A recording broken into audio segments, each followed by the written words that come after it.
Magandang gabi mga small lipo hunters. Nandito naman tayo nagbablog sa ating YouTube channel. At dagdag kalaman naman nito mga hunters sa ating site kung paano tumbukin ang small lipo.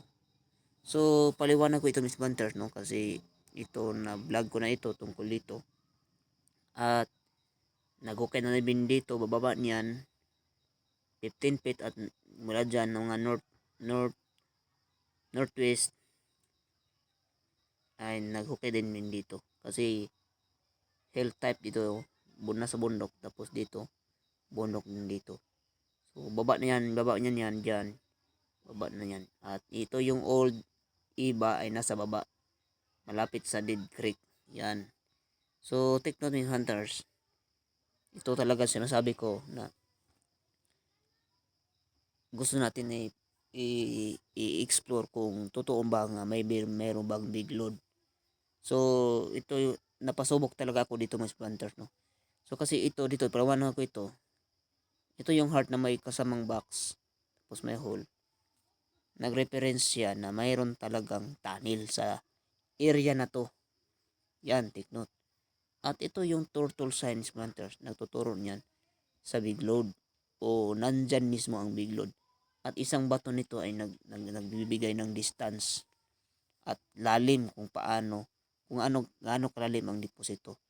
So ito ipaliwanag ko sa hunters para meron kayong matutunan. At baka merong ganitong site sa inyo, ng mga hugis heart, hugis turtle, at hugis parang stone map. Kasi ito parang stone map ito. So talagang nandyan mismo ang big depo. So ganito ang paliwanag ko hunters. Dinitik namin dito hunters. Yan, dinitik namin yan. Mabot kami ng 15 feet at napag-alaman namin na nandyan kami sa big load area. So dito banda hunters, ang na-detect namin dito mula sa ilalim ng puno na yan, kasi nagdigtest kami dito kasi ang ganito kasi ang hukay namin. Mula dyan sa puno na yan hanggang 3 meters dito kami naghukay. Pero ang sistema ng aming paghukay ay ganito na. Naghukay kami dito hanggang 3 feet at pa 4 feet pahagdan na kami dyan. Yan, sa baba na tong ilalim na tong old Eva 3. So napag-alaman namin, ang nadikta namin dito ay malaking banga na may deposito at napalibutan ng poison. At sa gilid niya, mga 3 yards lang, nandun yung nakasiminto na box na malaki. So ito yung ipaliwanag ko ito sa hunters. Ito yung tapat na to. Tapat na tong dito banda. Yan. Tapat niya nito kasi merong islas dito. Islas niya nang bibigay ng distance at ang lalim niya ay abot siya ng 13 inches. So 13 inches is convert natin yan sa 8 times natin yan is 2.5 cm. Kasi ang 1 yard is 1 inches is 2.5 cm. So convert natin yan, ang lalabas niyan ay 29, 28 at 33 yards, no. So 33 yards ang lalim. Kung convert niyan sa feet ay 29 meters palalim. Yan. So dito namin natutumbok yung na-detect namin yung malaking deposito kasi malakas umikot. Tapos dito banda, hanggang dito, nandito rin yung nakabox na simento. So ito yung sinasabi ko na big load. Ito yung big load at nasa loob sila ng tunnel kasi tinanel itong area na itong wonders. Kasi pag heart ang sign, ibig sabihin ang hinahanap niya ay tunnel or kuiba or may kuiba. Pero ito may tunnel kasi dito banda, mula dito sa bato na to, mga nasa mga northeast, dito banda, meron diyan sinasabi nila na ah, Vito, yung Vito, yung may hole, tapos dadaan dyan ng tubig kasi may Indeed Creek dito at pumunta dito sa loob ng balon at hindi mapuno ng tubig. Kaya itong butas na to malaki ay connection sa tunnel. So ibig sabihin, itong area na to ay naka-tunnel type. So napag-alaman namin niya, ang tinumbok namin ay ang natumbok namin ay ang big load. So dito naghukay kami 15 feet lang hanggang 15 feet lang at iniwan namin kasi hindi kaya, big load kasi yan eh. At nag-try din dito sa naka 45 northwest, malalim din dito yung merong yung na vlog namin, yung na vlog ko na merong mga layer na mga black, mga yellow sand. So patungong tong nag-warning yun na patungong kuiba at napakalalim. Hanggang 13 feet lang ang aming nahukay at idagdag pa namin ng 18 feet. Kaya malalim talaga kasi ma-estimate kasi namin kung paano makilatis o paano ma-estimate gaano kalalim, no. Ma-estimate kasi namin yun kung gaano kalalim. Kaya ito, nag-try dito, napasubok kasi ako dito at ibang kasamahan ko at nag-decision kami na iwanan ito. So ito, Miss Wanters, hanapin natin ang small depot dito. Ito na sign na to. Kasi ito yung may arrow. Yan. May kuring arrow dyan, no? Yan, no? Nakapoint niyan sa northeast. Yan, northeast, no? So east kasi dito. East, west, north, south. Southeast pala. Hindi pala, wrong pala. So southeast, so ano bang layo? So merong distance din binigay. Sinabi ko kanina. Abot siya ng 29 yards. 29 meters. So 29 meters niyan.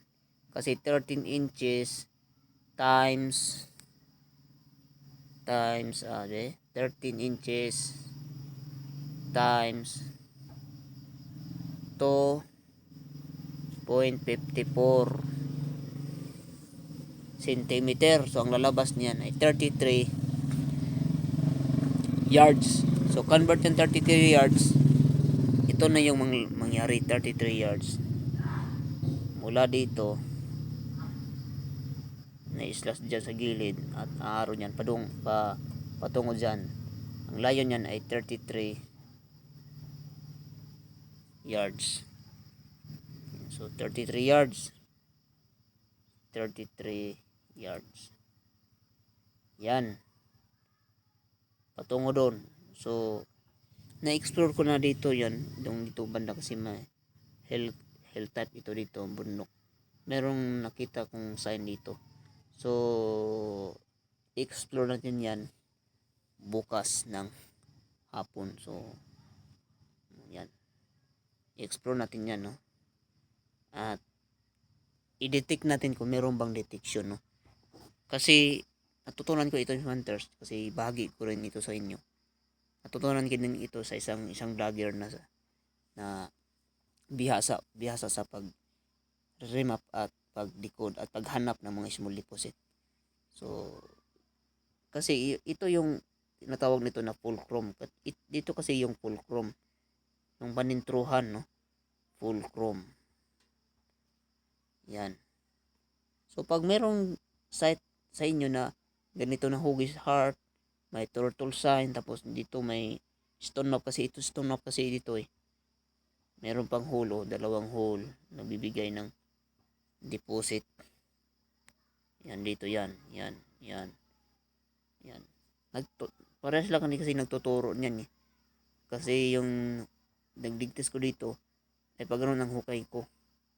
Pag ganyan pahagdan. Yan hanggang sa malaking puno na tong old iba. So ito yung ginamit nila na fulcrum point. So nandito yung big load area. Kaya ang hanapin natin sa planters ay yung small deposit. So paano, saan nga ba kadalasan ng small deposit? So ito yon ang tinatawag ko na mamamay tayo ng compass. Ito yung east, ito yung west, north at saka south. Itong pagitnaan yun yan. Yan. Yan. Tinawag niya na cardinal point. Ito yung north, east, south, east. Yan ang tinatawag na intercardinal point. So yung intercardinal point ay meron kasi dito deposit yan eh. Yan. Kahit saan yan, naka-align sa east, west, north, south. Mga big load yan. Lalo na yung 315, 45 degree. O, yan. 225. Yan. Kung kahit saan yan na naka-align sa ganyan ay mga big load area. So saan hanapin natin ang small deposit or tinatawag na secondary cardinal? Dito yon banda. Oh. Yan banda. Yan nga. Yan ang mga direksyon. Yung 67 degree, yan. 69 degree, 13 degree, 36 degree, yan. Yung sa vlogger natin na sikat na si Code Raider, yun, favorite niya yung 36 degree. 36 degree talaga, no? So na-apply ko din dito yung 36 degree. Yan, 36 degree.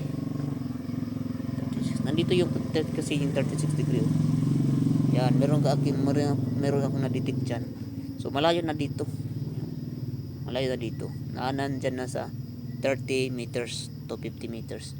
So hindi ko pa magalaw yan kasi itong area na to kasi bundok ni ganyan ay tinaniman nito ng mais. Kaya hindi natin ito magalaw.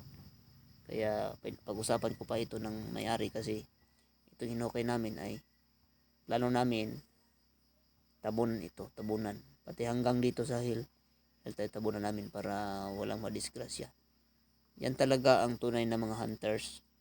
Dapat meron kayong mga hukay na lalalim na hindi nyo kayang maabot. Ay dapat tabunan talaga. Yan, para kahit ano, hindi lang lahat na matabunan siya kahit hindi lang siya full na natabunan nyo yung butas nyo. Pero mas mabuti yung kahit mababaw lang hanggang dibdib lang na kulang pa ng tabon, okay na yan. Kaysa mas malalim na hindi nyo na tabunan ay delikado. So possible lang yung may-ari ng lupa ay kumakati ang yung kanyang ulo kasi puro butas na ang kanyang area. So yan mga planters, no. So take note mga planters, no? Dapat hanapin nyo yung secondary cardinal point, no. So pag makahanap kayo ng ganitong sign, heart na may box or yung mga box, mga turtle na sign o mga stone map ay talagang nandyan ka sa big deposit. So yan lang mga sponsors ang ibahagi ko sa inyo. Ay sana ay meron kayong natutunan sa ating decode at pag-remap ng ganitong sign at site na ito. So sana ay nagustuhan niyo. At kung bago ka pa lamang sa ating YouTube channel, huwag kalimutang i-subscribe ating channel at pindutin ang notification bell para updated kayo sa susunod na mga video na i-upload natin. At laging manonood sa ating channel para isa ka sa mga nakabenepisyo sa ating iparapol na dowsing rod sa susunod na mga buwan o next week. So kung sino yung maraming palaging nanonood at nag-subscribe ay baka makatanggap kayo ng isa kayo sa mapili na mabigyan ng free dowsing rod. So hanggang dito lang, Miss Hunters. Paalam, at maraming salamat. Happy hunting. Keep safe.